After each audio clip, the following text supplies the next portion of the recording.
Hi guys, welcome to Arunachala CSE YouTube channel. In this video, we are going to see evolution of computers, 8 great ideas in computer design and memory technologies. The computer was first designed during the World War II and it was developed over the past 60 years.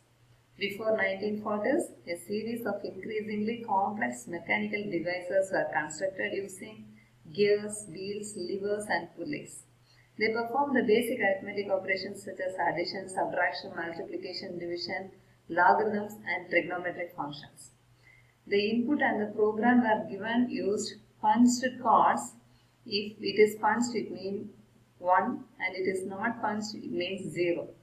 Using this ones and zeros, the programs and input were given to the systems.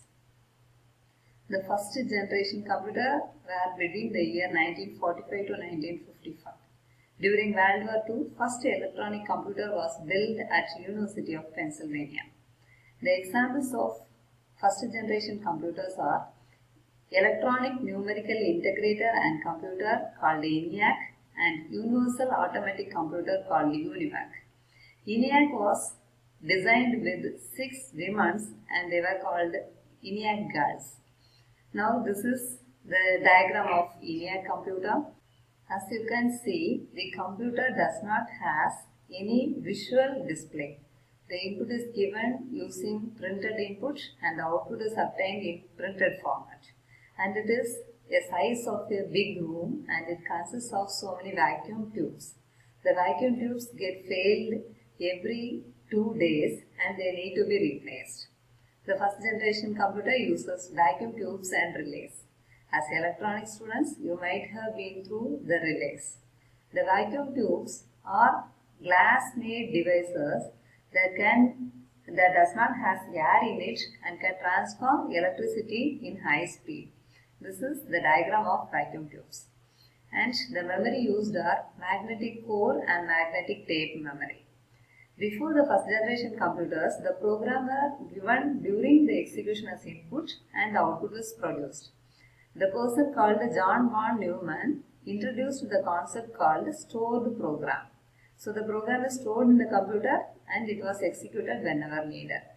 And you know the computers can understand only zeros and ones. In the first generation, assembly language was used to prepare programs and translated into machine language for execution by the computer itself. Assembly language consists of some words such as add, sub and so on. It takes few seconds to perform an operation that can be done by human in 30 days. The second generation is between 1955 to 1965.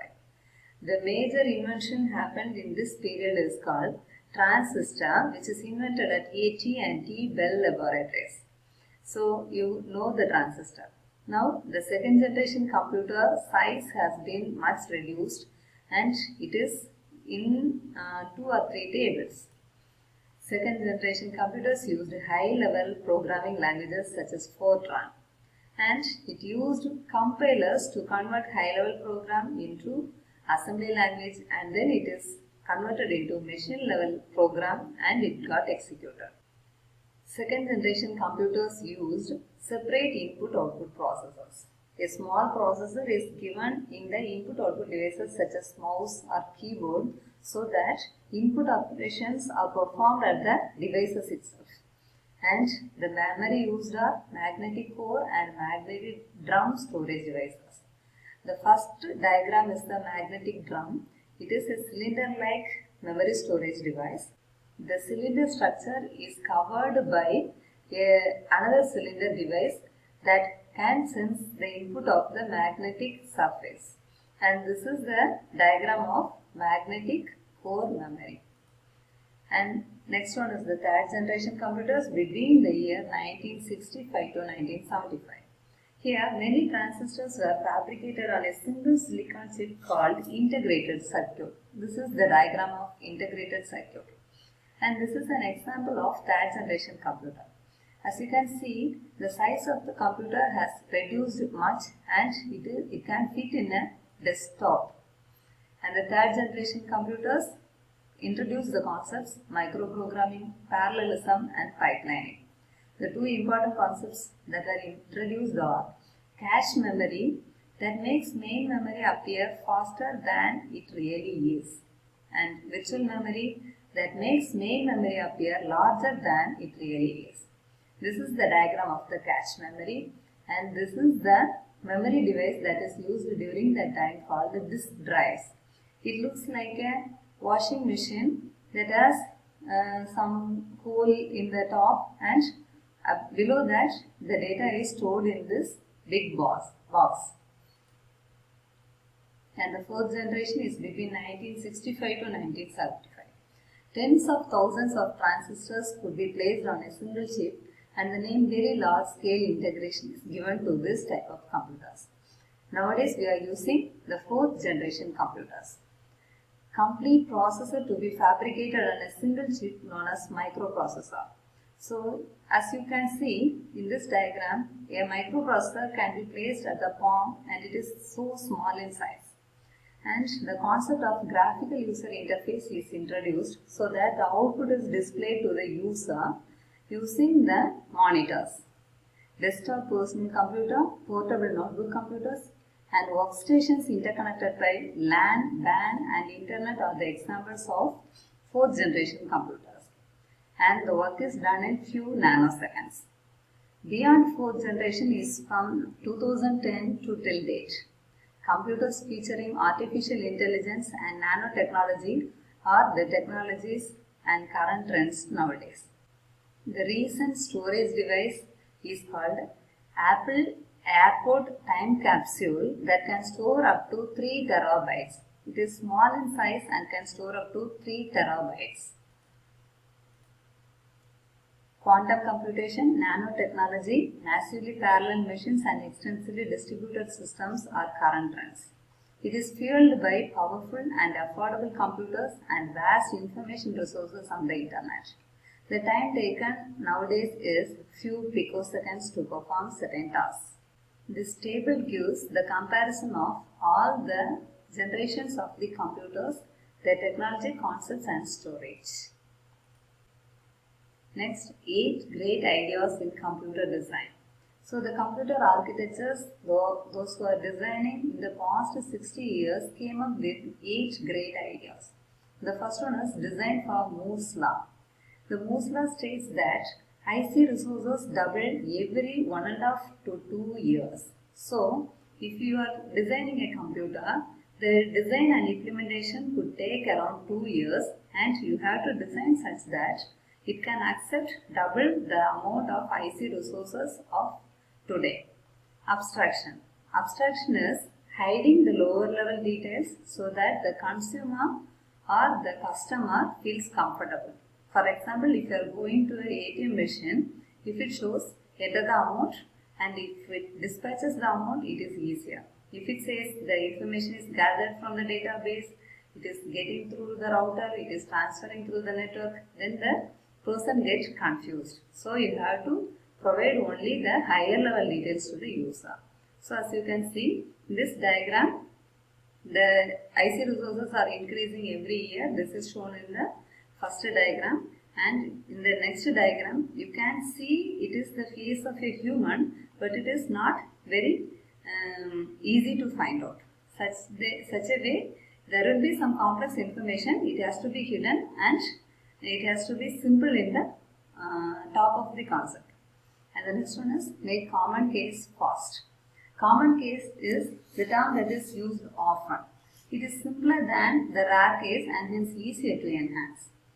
Optimizing common case enhance performance. Rare case are executed only once, whereas common case are executed every now and then. So you have to optimize common case instead of rare case. Performance via parallelism. Computer architects offer designs that get more performance by performing operations in parallel. For example, multiprocessor system has so many processes executing the same task. So here for parallelism we are having the diagram of a multi-jet engine, and common case fast means for a race car the common operation is racing. So it has to be done in a fast way. Then performance via pipelining. In order to implement parallelism, executing tasks in overlapping fashion is needed. This is done using pipeline concept. Performance via prediction. So, if the system is waiting for the user input and the system knows what are the next 10 instructions. So, the system can get ready for the next 10 instructions when it is waiting for the user so that it can guess and get ready for the work. It can be faster on average to guess and start working rather than wait until you know for sure. Hierarchy of memories.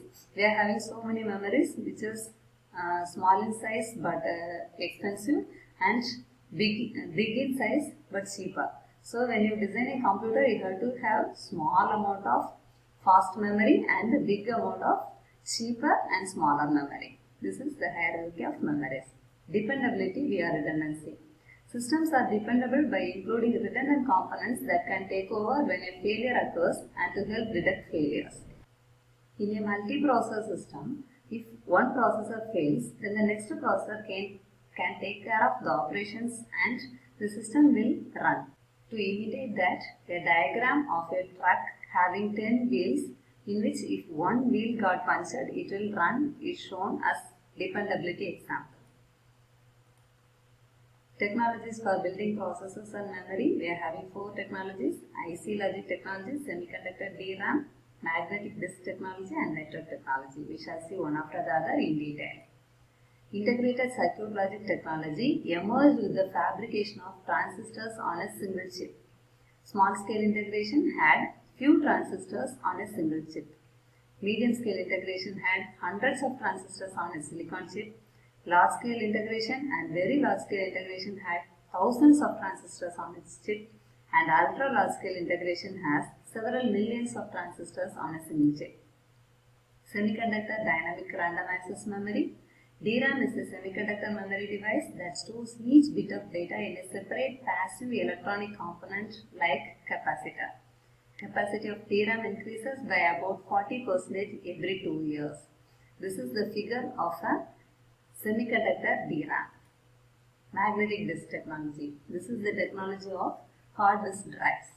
Magnetic storage is the storage of data on a magnetized medium. The density of magnetic disk increases by about 30% every year, but still disks are still 50 to 100 times cheaper than DRAM.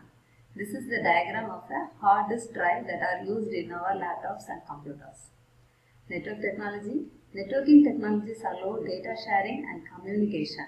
The technologies are LAN, MAN, WAN and wireless networks like Wi-Fi and Bluetooth. Thanks for watching. Thanks again.